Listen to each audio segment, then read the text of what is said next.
알파균입니다. 알파균의 경제뉴스 시작해 볼게요. 이창민 기자 취재했어요. 백신 접종 본격화되면 한국, 중국 증시 부각된다고 합니다. 그 이유는 어떻게 될까요? 경제 활동과 교육 측면에서 볼 때요. 코로나19 백신 수급은 선진국보다 신흥국이 시급하나 아직은 선진국을 중심으로 빠른 접종이 이루어지고 있죠. 제조업 지표 등 신흥국 경제 활동의 회복세가 지속되고 있는데 코로나19 재확산과 변이 바이러스 발생은 회복의 신뢰를 위협하는 요인이라고 합니다. 네, 이렇게 말하면 한국, 중국 주식들, 신흥국 주식이 안 오를 것 같다라는 내용도 있어요. 그래서 아직은 좀 조심해야 될 것 같다는 내용도 있습니다. 이윤재 기자가 취재했습니다. 백신의 수도 인도네시아엔 유리하다고 하네요. 네, 신흥국 소식들 위주로 한번 먼저 볼게요. 자, 인도에는요, 우리가 아는 그 코로나19 백신 제조 시설이 가장 크게 있습니다. 하이데라바드는 제약 및 생명과학 부문 인도 최대 허브 도시인데요. 매년 전 세계적으로 생산되는 백신 3분의 1에 해당하는 20억 회 법 접종분을 생산해 전 세계 백신의 수도라고 불립니다. 인도에서 생산되는 제약품 중 35%를 차지하는데요. 다양한 의약품을 개발하는 천여 개의 글로벌 제약회사가 자리 잡은 곳으로기도 하고요. 중국 우한은요, 코로나19 처음 발생 지역으로 유명하지만 주요 기술 허브 도시입니다. 350개 기관의 연구기관, 1656개의 첨단 기업, 다수의 창업 보육 기관을 보유하고 있고요. 차세대 자동차 기술 단지가 건설 중이에요. 향후 400개의 기업을 유치해 500억 위안에 이르는 연간 생산량을 달성할 것으로 예상됩니다. 샤오미는 2019년 우한에 본사를 설립했고 이곳에 AI 혁신센터를 구축할 계획입니다. 인도, 중국, 정말 신흥국의 메가도시들, 정말 큰 도시들 얘기를 해주고 있죠. 그럼 신흥국 소식을요, 좀 몰아서 보겠습니다. 건재희 기자가 취재했는데요. 아세안 실리콘밸리 스타트업 전쟁터 된 동남아시아라고 하는데요. 우리가 아는 그 동남아시아에는요, 엄청난 스타트업들이 많습니다. 여러분들은 보면 진짜 이게 동남아시아인가 싶은데요. 인도네시아 가면 고젝이라는 회사가 있어요. 예, 거기는 우리나라 배달의 민족처럼 모든 걸 많이 하고 있어요. 배달의 민족보다 더 크다고 볼 수도 있죠. 그리고 C그룹이라고 있고요.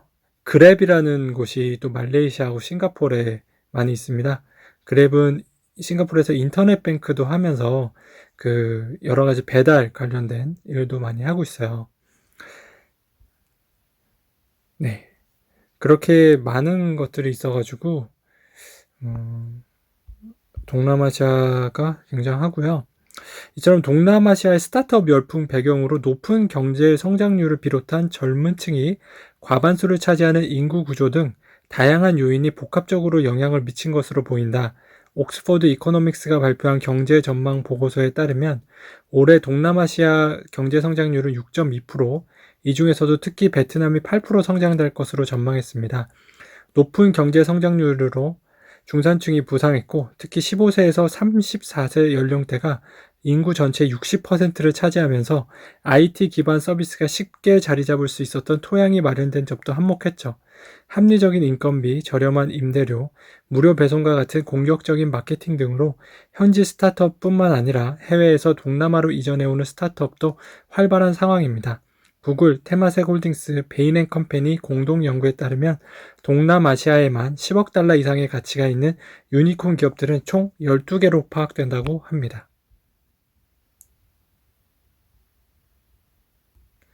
IMF가요, 한국 성장률 0.2%포인트 오르고요, 3.1%가 된다고 2분기 경기 반등 본격화 될 수도 있다고 하네요.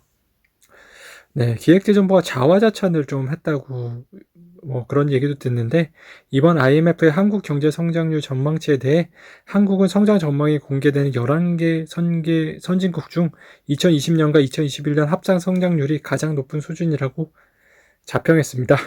네. 네, 국민적 공감대가 이루어질 수 있을까요? 지금 이렇게 자평하면 그렇죠. 네. 일단 신흥국 소식은 여기까지 먼저 보고요. 아세안 소식도 아까 다 전해드린 것 같아요. 신영규 기자가 찢었어요. 테슬라 페북 실적 시즌 시작했답니다. 서학개미 3대 관전 포인트. 네, 이제 슬슬 실적이 공개되고 있는데, 먼저 페이스북은 주력 매출 원인 광고 수입 외에 가상현실 디바이스인 오큘러스 퀘스트 2의 매출이 얼마나 증가했는지가 관심사인데요. 코로나19 팬데믹 때문에 자가격리가 늘어나면서 오큘러스 퀘스트 2 매출은 서서히 늘어나기 시작했는데, 지난해 3분기부터 그 수치가 급증하고 있기 때문입니다. 특히 페이스북은 주력 매출 원인 광고 수입이 전체 매출의 98% 이상을 차지하고 있기 때문에 이에 대한 의존도를 줄이고 매출원을 다변화해야 하는 과제가 있습니다. 이번 실적 발표를 통해 가상현실 디바이스 시장에 대한 장악력을 과연 얼마나 페이스북이 확보할 수 있을지가 관심사로 떠오르고 있습니다. 이외에도 테슬라, 애플 실적 관망해보시는 것도 재밌을 것 같아요. 매일경제 사설이에요. 한국경제 22년 만에 역성장 했는데 민간 투자로 돌파구를 마련해야 됐다고 하네요. 코로나19 충격을 극복하고 경제를 회복시키는 과정에서 민간 부분의 역할이 중요하다. 코로나19 방역과 그로 인한 경제적 충격을 완화할 때는 정부가 주도하는 게 효율적일 수 있다. 하지만 경제를 회생시킬 때 재정의 역할에는 한계가 분명하다. 본격적인 경제 회복은 민간 부분이 살아나야만 가능한 일이다. 수출은 회복세에 있지만 민간 소비와 투자는 여전히 꽁꽁 얼어붙어 있다. 정부와 여당은 최근 상법과 공정거래법 개정안, 중대재해기업법 처벌법 등 반기업 법안을 무더기로 처리하며 기업을 옥죄고 있는데, 이래서는 민간 주도의 경제 회복을 기대하기 어렵다. 기업들이 마음껏 혁신하고 투자할 수 있도록 정책 기조를 바꿔야 한다고 합니다. 네, 장경덕의 컬럼에 중국에 대해서 썼습니다. 중국 첫 밀레니엄 내내 중앙아시아에 머물던 경제 중심 구매력 기준은 산업혁명 때 급속히 유럽으로 이동했다. 미국 쪽으로 계속 전진하다가 20세기 중반에 방향을 틀었다. 일본과 아시아의 네 마리 용이 중국의 고속 성장으로 아시아 해기는 빨라졌다. 2030년 경제 중심은 서기 1년과 비슷한 지점에 이르를 것이다. 지금으로서는 지구촌 부의 동지는 거칠 게 없어 보인다. 그러나 최근 추세만으로 앞날을 내다보는 건 위험하다. 세계가 큰 변곡점을 지나고 있으며 우리의 예상은 얼마든지 뒤집힐 수 있다.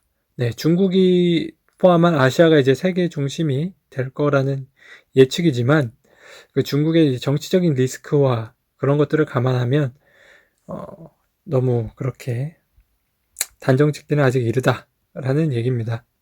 여러분 어떠십니까? 네, 미국과 중국 사이 어디가 더 번영하게 될까요? 진용태 기자가 취재했습니다. M&A 찬밥, 대우, 두산건설 다시 일어선다고 합니다. 네, 일단 두산건설은 구조조정 과정에서 매물로 거론된 두산건설도 매각 불씨가 지금 있어요. 두산그룹이 신재생 에너지, 연료, 전지, 드론 및 로봇 등 미래의 먹거리로 규정하면서 건설은 비핵심 사업이 되고 있기 때문인데요. 네, 두산건설을 누가 인수하게 될지도 관전 포인트겠네요. 문지훈 기자가 취재했어요. 우두 누님 최고, 테슬라 대박넷 아크 ETF. 네, 아크 ETF가 좀 대박이래요.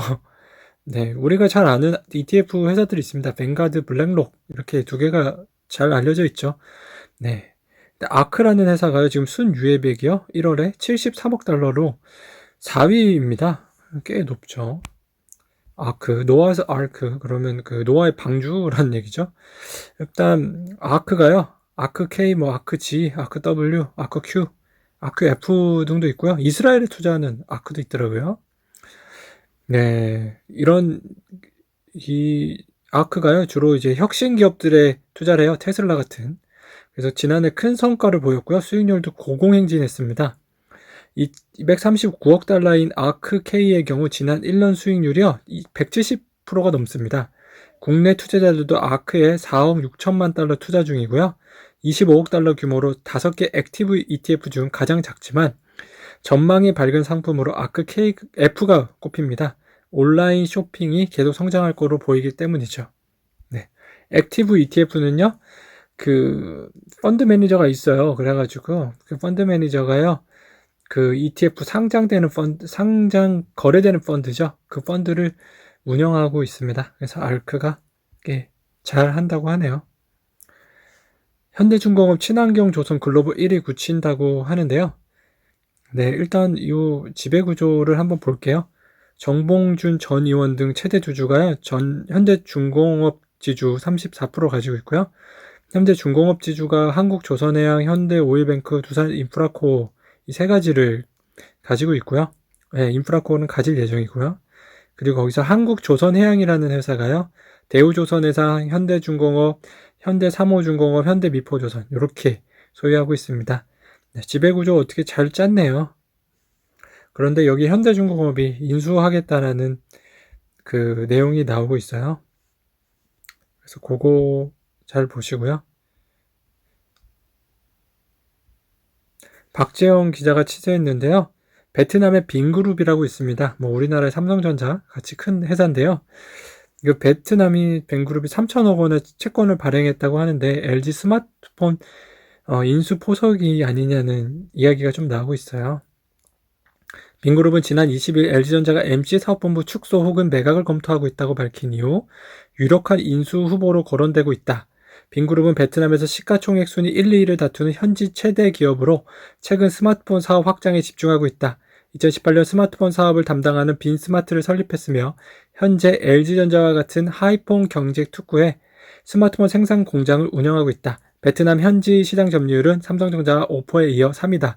그동안 빈그룹은 중저가 라인업을 중심으로 시장을 공략해왔으나 최근 5세대 스마트폰을 출시하는 등 프리미엄 라인업 확대를 꾀하고 있다. 특히 빈그룹은 LG전자가 보유 중인 북미 스마트폰 유통망과 사후 지원, 인프라에 관심이 있는 것으로 알려졌습니다. 네, LG전자가요, 잘 매각했으면 좋겠고요.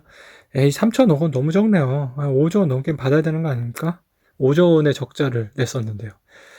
누적 적자죠. 신원철 기자가 취재했습니다. IMF 미국 성장률 5.1%로 상향했다고 합니다. 5.1%면 상당히 높네요. 국내 총생산 세계 1위인 미국이 올해 5.1% 성장할 걸 내다봤어요. 이는 기존 전망치보다 무려 2%포인트 높여 잡은 수치입니다. 지난해 전 세계에서 유일하게 플러스 성장을 유지했던 중국도 올해도 8.1%에 달하는 성장률을 기록될 것으로 전망됐고요. 인도는 11.5% 성장할 것으로 예측됐습니다. IMF 예상이 맞는다면 올해 주요 국가 가운데 가장 높은 성장률은 인도 차지가 되겠네요. 네. 김혜순 기자 취재했어요. 영끌, 비투족, 속탄해, 시중은행, 대출금리 속속 인상한다고 합니다. 네, 지금 금리가 상승 계속되고 있어요. 미국이 이제 백악관, 하원, 상원 장악하는 블루웨이가 현실화됐고요. 그러면 이제 국채를 많이 발행하게 되니까 경기 부양책을 하면서요, 채권 금리가 상승 압력을 받고 있어요. 쭉쭉 올라갈 걸로 많은 사람들이 보고 있어요.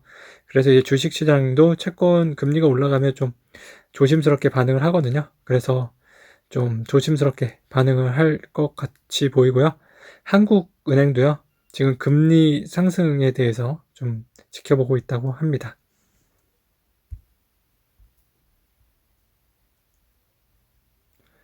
네. 백신 효과 과신하시나요? 세계 증시, 백신 효과 과신 말라 세계 증시 조정 온다고 합니다. 네.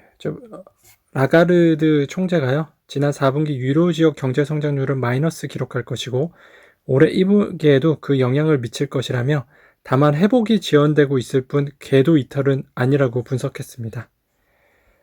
네. 그래도 이제 그렇게 계속 성장할 거라고, 좋아질 거라고 막연하게 기대는 하지 말라고 하네요. 오영주 기자가 취재했습니다. 키움증권 82% 뛸 때 다우기술, 증권가에서 다우기술은 재미없는 주식으로 통하는데요. 2017년 1조 4천억 원에 그쳤던 다우기술 매출은 2019년 3조 2천억 원으로 급증했습니다. 같은 기간 영업이익도 3,300억 원에서 5천억 원으로 늘었는데요. 이처럼 실적이 개선됐지만 주가는 계속 2만 원 선을 맴돌고 있어요. 올해 예상 실적 기준 퍼는 3.3배로 국내 IT 기업 중 최저 수준입니다. 네, 네이버 증권에서 다우기술 한번 쳐보시고요. 검색해 보시고 퍼가 정말 낮다면 투자해 보시기 바랍니다. 박동희 기자가 취재했어요. 롯데 신세계보다 빠르다. GS 홈쇼핑이 주목받는 이유라고 합니다.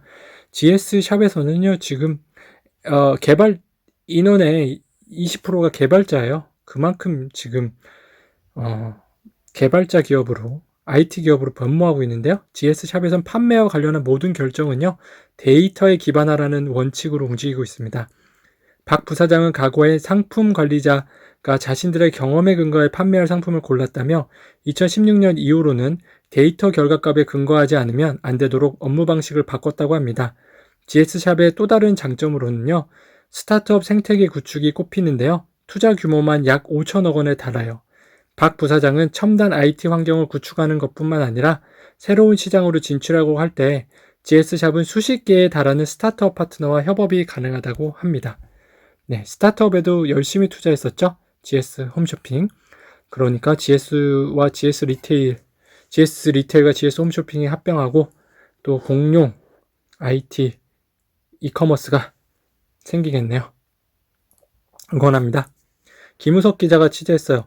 코로나 긴 터널 벗어나는 치과 체료 장비 업체라고 합니다. 네, 치과 업체가 코로나19로 많이 힘들었는데요. 여러분들 치과 많이 가시나요? 네, 저는 요새 치과를 도통 안 가고 있어요. 그 코로나19도 있고 그래서 안 가는데요. 그래도 올해는 많이 좋아질 거라고 합니다. 오스텀 임플란트가 제일 큰 치과 업체인데요. 그 6천억 정도 매출을 작년에 했었는데 올해는 한 7천억 정도 하면서 많은 성장을 할 거라고 하니까요. 치과 업체도 잘 보면 좋겠네요.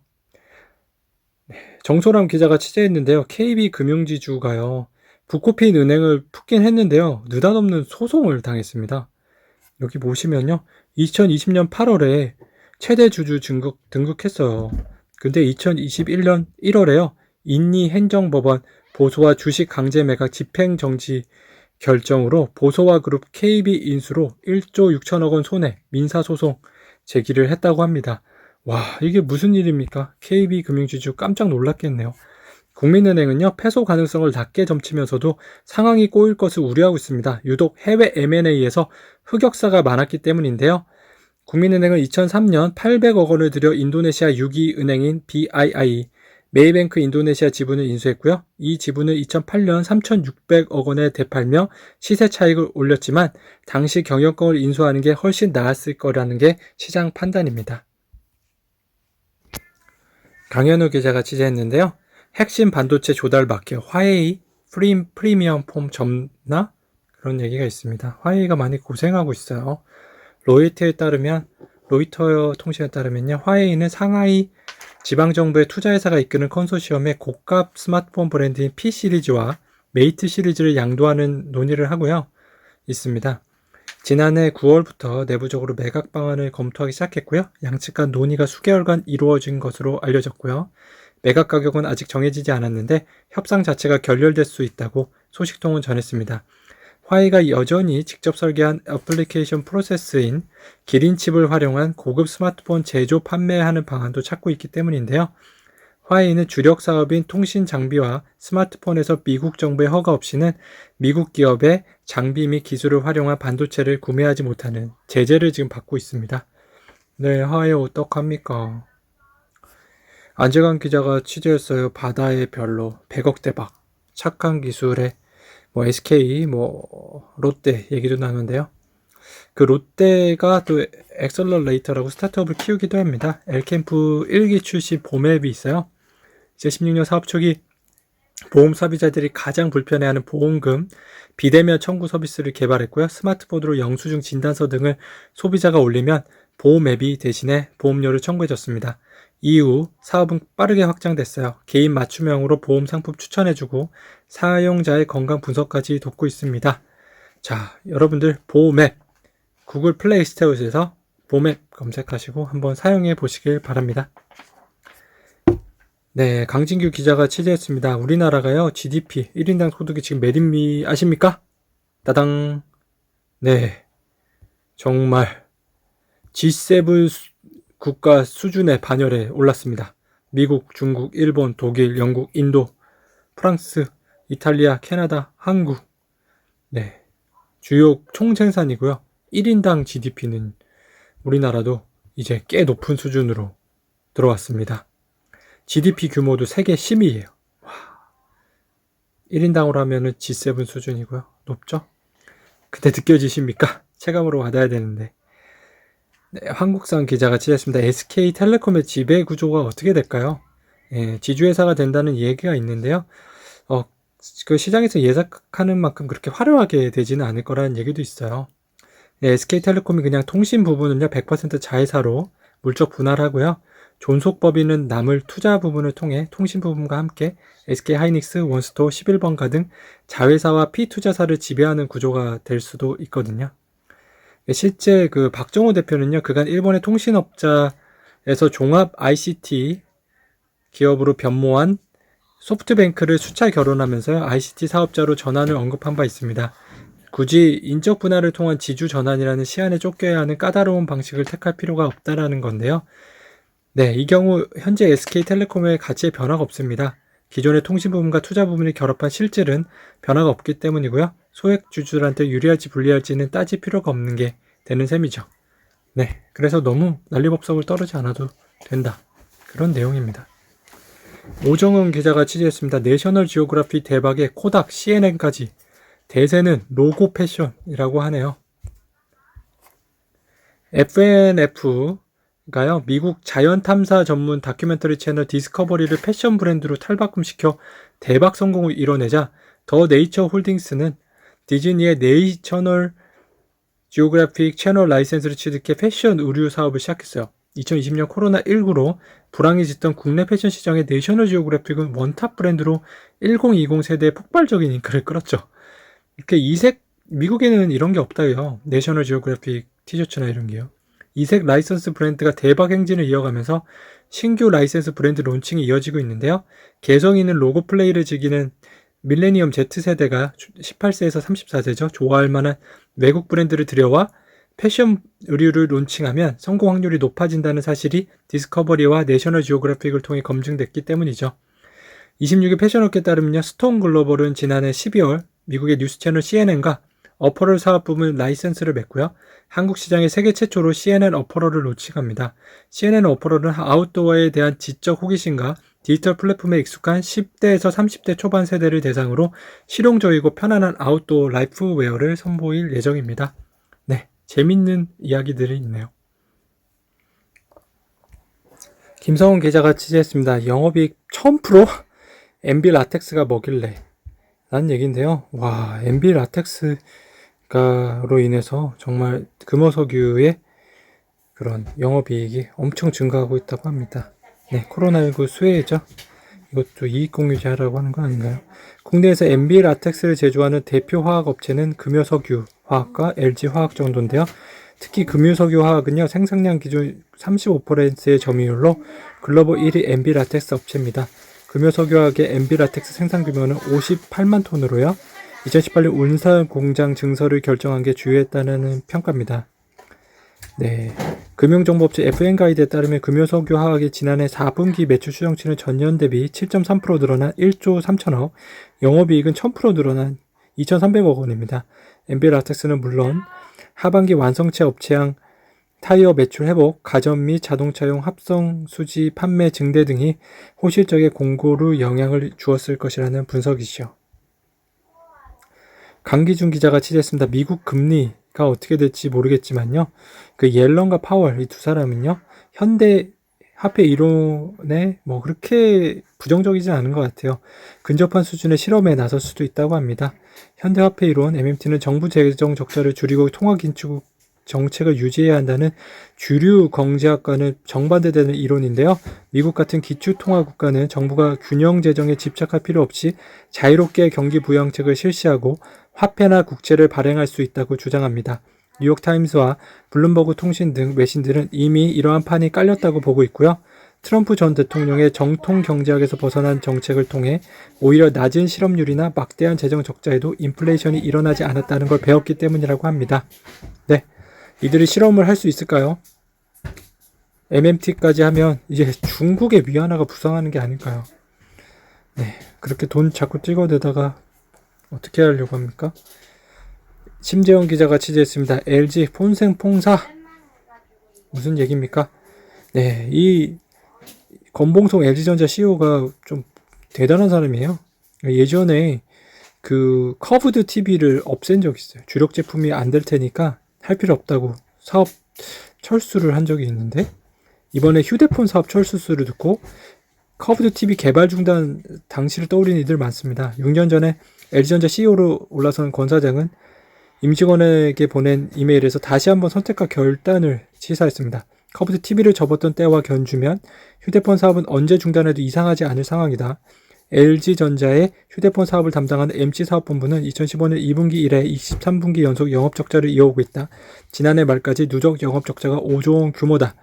휴대폰처럼 굵직한 사업을 정리하는 게 순전히 권 사장의 결단만으로 이루어질 리는 없다. 최종 결단은 구광모 LG그룹 회장의 손아귀에 있다고 합니다.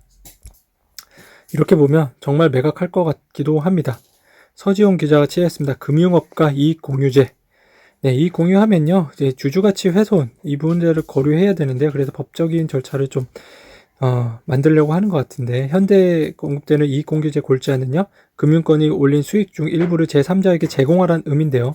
금융회사들도 영리를 목적으로 하는 상법상 회사임을 감안할 때 이익 공유 자체가 주주의 이익을 저해하고 재산권을 침해할 가능성이 있음을 부인할 수 없습니다. 경제계에서도 이익 공유 시행 시 형법상 배임죄 성립에 대해서도 우려하고 있죠. 코로나19 이후 충격을 완화하기 위해 배당을 자제하고 이익금을 유보하라는 금융당국의 권고와도 배치되는 측면이 있음을 생각해 봐야 될 것 같습니다.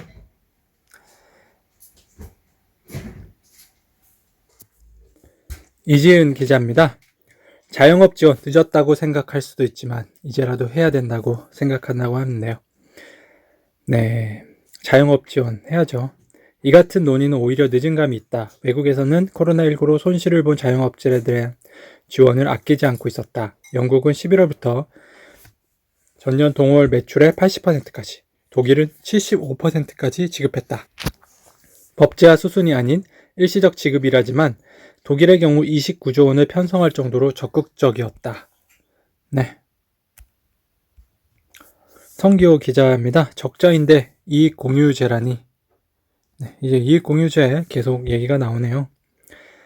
네, 2019년 영업이익 보면요, 카카오뱅크가 133억으로 겨우 흑자를 받고 카카오페이와 토스를 운영하는 바바 리퍼블리카는 651억 원, 1154억 원의 적자를 기록했다. 지난해 실적이 조만간 발표될 예정이지만 코로나19 여파로 이용자가 늘어난 만큼 시설 투자에 들어간 비용이 많아 흑자를 기대하기 어렵다는 게 대체적인 시각입니다. 비대면 시대에 점포 더 늘리는 보험사입니다.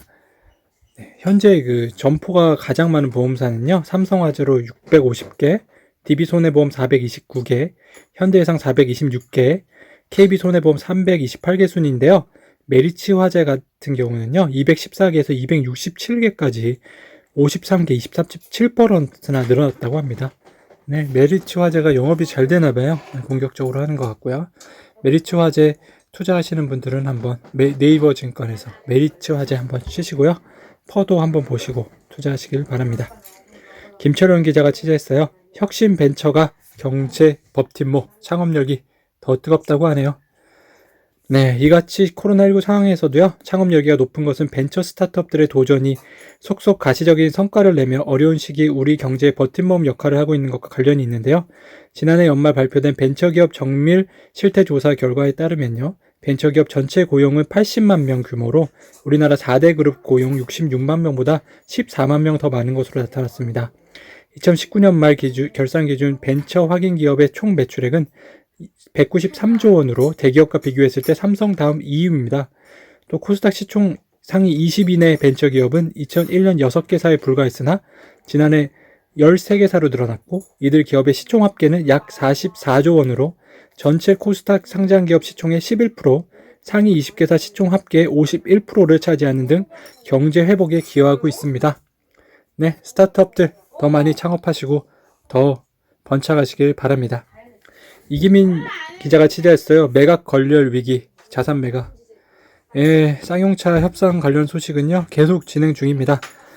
네, 어제까지 내용 얘기를 들어보면 마인드라죠. 지금의 쌍용차 지분 75%를 이번 매각을 통해 쌍용차에서 완전히 손을 떼겠다는 입장인데요. HAH는 인수 후 경영이 안정화될 때까지 마힌드라가 30%가량의 지분을 유지하길 원하고 있습니다.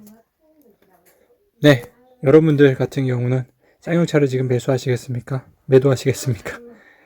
네, 서로 밀고 당기는 싸움이 있네요. 최수진 기자가 취재했어요. 인도네시아 백신부터 5G까지 짙어지는 중국 그림자. 예, 인도네시아 경제는요, 화교들이 벌써 장악을 하고 있다고 하네요. 인도네시아는 또 이제 중국과 협력을 통해서요, 화웨이의 ICT 습득과 인력 양성, 디지털 격차 해소 등을 기여하고 있고요. 그 화웨이는 인도네시아에 섬이 많은데요. 1만 7천여 개 섬들 중 사람이 살고 있는 6천여 개 섬 전역에 5G 네트워크 인프라 구축을 약속했습니다. 이에 대한 반대급부로 중국은 세계에서 6번째로 많은 인터넷 사용자를 가진 인도네시아 시장을 확보할 수 있게 되고요. 네, 인도네시아와 중국과의 협력으로 네, 어떻게 진행될지요. 미국과의 또 정치적인 관계는 어떻게 될 것 같은가요? 김은별 기자가 취재했는데요. 1인당 국내 총소득 2년 연속 감소하고 있다고 합니다. 예, 그래도 우리나라는요, 그렇게 많이 감소한 편은 아니라서 이탈리아를 넘어 또 GNI라고 있어요. 예. GNI는요, 1인당 국민 총소득입니다. 예. 국민 총소득이에요. 이탈리아를 넘어 처음으로 G7 수준에 이를 것으로 전망되는데요. 세계은행 WB가 직접 3년간 평균 확률을 적용해 계산한 결과에 따르면요.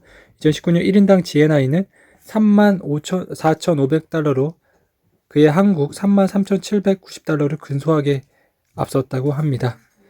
네. 이게 좀 여러 가지가 있어요. GDP, GDI. GDI는 국내 총소득이라는 말이 GDI고요. 방금 읽어드린 GNI는요, 국민 총소득입니다. 국민이 외국에서 벌 수도 있으니까 그런 것도 포함하는 거죠. 김은별 기자가 취재했습니다. 마이너스 1% 경제 성장표, 기업 투자 수출이 견인. 네, 그래도 수출이 잘 돼서 좀 다행이었어요. 이번에는요, 맞죠? GDP 성장 기여도 보시면 정보 소비와 설비 투자, 순수출 요 세 개가 많이 기여를 했고요. 민간 소비하고 부분은요 많이 떨어졌습니다. 그래서 소비에서 떨어진 부분을 수출과 정부 소비로 메꾸었다라고 할 수도 있죠. 임석훈 기자가 취했습니다. 럭슈쉐어. 네, 럭슈쉐어라는 중국 회사가 있는데 그 여기에 대한 또 제재가 이어진다고 하네요. 조 바이든 행정부가 출범하자마자 럭스쉐어에 대한 특허 침해 조사에 착수했습니다.